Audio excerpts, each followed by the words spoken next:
नमस्कार दोस्तों, मेरा नाम अनिल शर्मा है। आप देख रहे हैं हिंदुस्तान। मेरे साथ हैं पंकज जी ओझा, जो एक सीनियर आरएस ऑफिसर हैं और इनकी आध्यात्म में इतनी रुचि है कि ये लगातार प्रोग्राम्स करते रहते हैं। इस बार जो प्रोग्राम कर रहे हैं वो समाज के लिए, समाज के उत्थान के लिए, समाज की संस्कृति को किस तरह से वापस उसी रूप में लाया जाए, उस पे काम कर रहे हैं। तो इनका एक प्रोग्राम है 9 जून का। सर पूछते हैं, सर आपका हिंदुस्तान में बहुत बहुत स्वागत है। क्या है सर, एकदम यूनिक, नाम भी यूनिक है, क्या होगा उस दिन? 9 जून को महाराणा प्रताप सभागार विद्याश्रम स्कूल जेलन मार्ग पर एक कार्यक्रम रखा गया है, घटघट के वासी राम। घटघट के वासी राम इसलिए कि संसार के ऐसा कोई कण, ऐसा कोई आत्मा, ऐसा कोई पदार्थ नहीं है जहाँ भगवान राम का निवास न हो। हमारी जो लोक वंदनाएँ हैं, लोक आस्थाएँ हैं, लोक कथाएँ हैं, या हमारे जो नाम हैं, हमारे कस्बे हैं, हमारे संबोधन हैं, सभी में राम है। इसलिए वो कहा जाता है उनको कि घटघट के वासी राम। ऐसा कोई विश्व नहीं है जिसका कोई जननायक ना हो। हर एक को एक जननायक की ज़रूरत होती है। भगवान राम जननायक के रूप में उभरे जब उन्हें वनवास हुआ। वनवास में वो जननायक के रूप में और देश के लोक नायक के रूप में उभरे और उन्होंने जन जन में हमें गौरव, मनोबल और विपरीत परिस्थितियों में आदमी कैसे सर्वाइव करे, ये सारा उन्होंने सिखाया। साथ में उन्होंने ये सिखाया कि अयोध्या से निकलकर श्रीलंका तक जाना और वापस अयोध्या तक आने में उन्होंने वही मुस्कुराहट रखी जो अयोध्या से लेकर चले थे।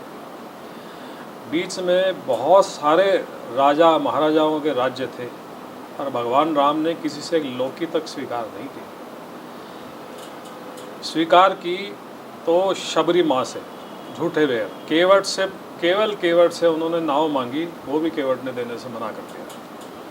तो बिना सब कुछ, किसी से भी कुछ भी लिए वो दलितों, वंचितों, शोषितों को अपने साथ लेते हैं, निषाद राज को अपने साथ लेते हैं, केवट को साथ लेते हैं, शबरी को साथ लेते हैं, वानर भालू जैसे जिनका कहीं कोई गिनती नहीं थी, उनको साथ लेकर के वो एक लोक नायक बनते हैं। उनके जीवन के विभिन्न गूढ़ रहस्य, तर्क, उपकथाएँ, उनका ये काम था तो क्यों, उनके पीछे क्या क्या और लॉजिक थे, उन सबको लेकर के इस कार्यक्रम का हमने निर्माण किया जो संगीतमय होगा। और हम ये कोशिश कर रहे हैं कि ऐसे सारे तथ्य जो भुला दिए गए, क्योंकि राम का विस्तार 182 देशों तक है। विभिन्न देशों में आज भी उनके बारे में मिलता है, उनके बारे में कितना साहित्य रचा गया, जितना उन पर रचा गया किसी ने नहीं रचा। आप ये देखिए कि मुग़ल काल में जब हम दास्ता के काल में थे, उस समय तुलसीदास आते हैं और अवधि में रामचरितमानस लिख करके जन जन के मन में आस्था, भक्ति, कर्म के साथ वीरत्व की स्थापना राम को लेकर के करते हैं। तो ऐसे राम को हमारे देश में बुलाया गया। हमने उनके दूसरे चीज़ों को याद रखा, उन पे हमने कमेंट किए, हमने कटाक्ष किए, उनके कार्यों पे हमने सवाल उठाए। उनके वो काम जिसमें सारे लोक हित निहित थे, जो उनको लोक नायक बनाता है, उनका एक काम पूरे जीवन में ऐसा नहीं जो किसी के हित के विपरीत हो। ऐसे राम की जो आस्था है, जो उनके कार्यों के पीछे कारण है, उनकी नीति कुशलता है, उनका कुछ नहीं होने से सब कुछ होने तक का सफ़र हम इस कार्यक्रम में लेके आ रहे हैं। सर आप तो अध्यात्म में शुरुआत से ही हैं, लेकिन अभी भी सर एक छोटा सा मैं ही पूछा, मेरा बेटा है छोटा सा, स्कूल में जाता है, नमस्ते करता है, लेकिन सर जब गांव में तो हम लोग के यहाँ पैर छूने का प्रचलन है। सर एकदम संस्कृति एकदम बदलती सी गई। अगर शहर में आए तो वही अलग सिस्टम हो गया, और गांव में तो अभी तक है सर थोड़ा सा। इस पे भी करेंगे कुछ, इस पे भी होगा क्या? हाँ, ये हम ही एकमात्र देश है जो अपनी संस्कृति को भूले बैठे हैं। हम भूलते जा रहे हैं, हम एक मरती हुई नस्ल बन रहे हैं। आप दूसरे देशों में जाइए, जर्मनी के हों, स्विट्ज़रलैंड के हो, पुर्तगाल के हों, स्पेन के हो, यूएनओ में जाते तो अपनी भाषा में भाषण देते हैं, अपनी भाषा में बात करते हैं। चाइनीज़ अपनी भाषा में बात करेगा, जापानीज़ अपनी भाषा में बात करेगा। हमने अंग्रेज़ी पढ़ना चाहिए, उसका ज्ञान पूरा अर्जन करें, विश्व में हम सफलता हासिल करें, परंतु हमारे अपने घरों में और हमारे लोक जीवन में हमें अपनी संस्कृति को नहीं भूलना चाहिए। हम गुड मॉर्निंग क्यों बोलें? क्या हम राम राम नहीं बोल सकते?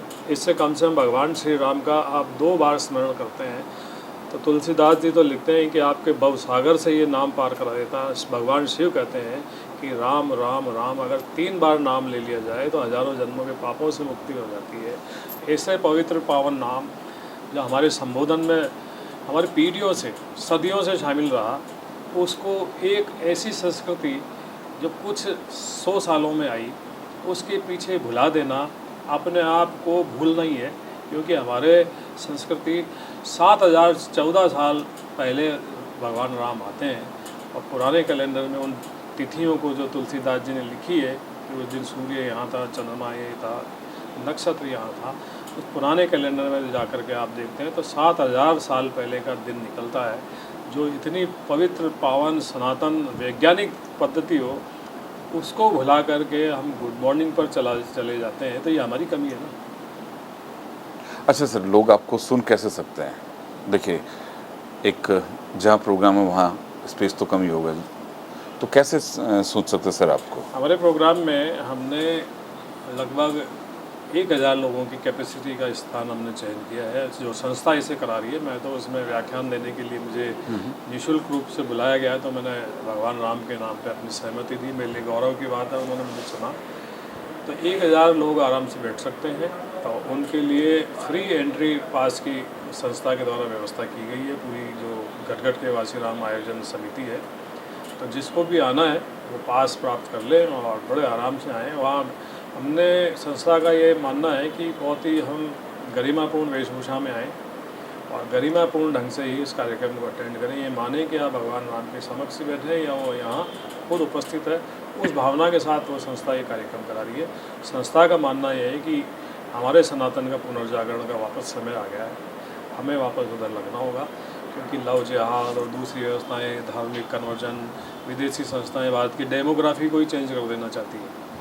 उस सब को रोकने के लिए उस संस्था का मानना है कि इस तरह के आयोजन हो कि हम हमारी संस्कृति पर भी गौरव करें और दूसरी संस्कृतियों के साथ भी हमारा प्रेम भाव बना रहे, तो उसको लेकर के कार्यक्रम हो रहा है। चलिए, अगर आपको प्रोग्राम देखना है तो आप पास का बंदोबस्त खुद करिए, बात करिए उनसे जो संस्था वाले हैं। और सर का जो प्रोग्राम हो हम कोशिश करेंगे कि हम भी अपने चैनल्स पे दिखा दें। चलिए सर, आपने हमसे बात की, हम तो क्या कहते हैं कि आपकी जो सोच है वो सर काफ़ी आगे तक बढ़े, लोग आपकी बात को समझें और अपनी जड़ों की तरफ सर वापस लौटें। नमस्कार।